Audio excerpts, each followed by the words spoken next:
Христианские притчи. Наследие святых отцов. Хвала и брань покойникам.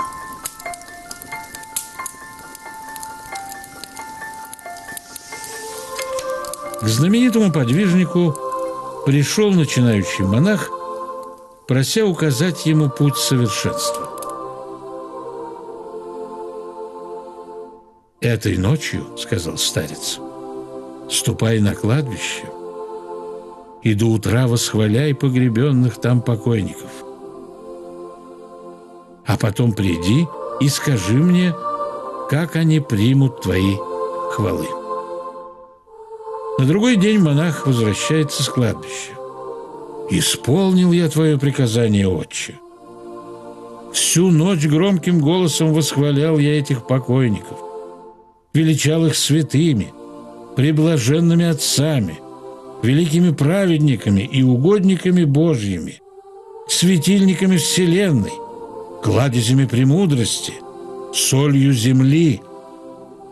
Приписал им все добродетели, о каких только читал в Священном Писании и в эллинских книгах.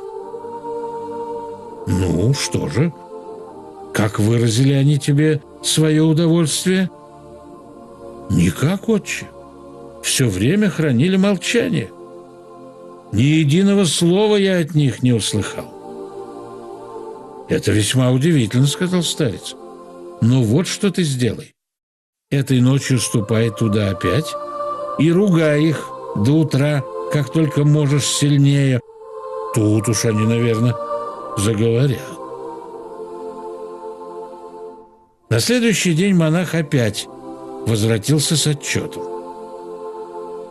Всячески поносил я их и позорил, называл псами нечистыми, сосудами дьявольскими, богоотступниками, приравнивал их ко всем злодеям из Ветхого и Нового Завета, от Каина братоубийцы до Иуды предателя, от гивеонитов неистовых до Анании и Сапфиры богообманщиков.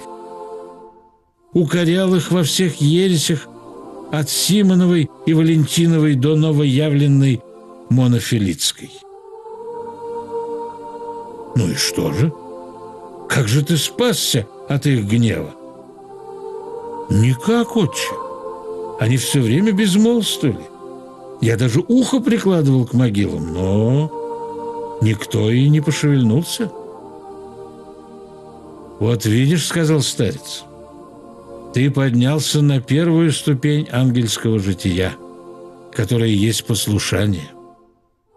Вершины же этого жития на земле достигнешь лишь тогда, когда будешь так же равнодушен и к похвалам, и к обидам, как эти мертвецы».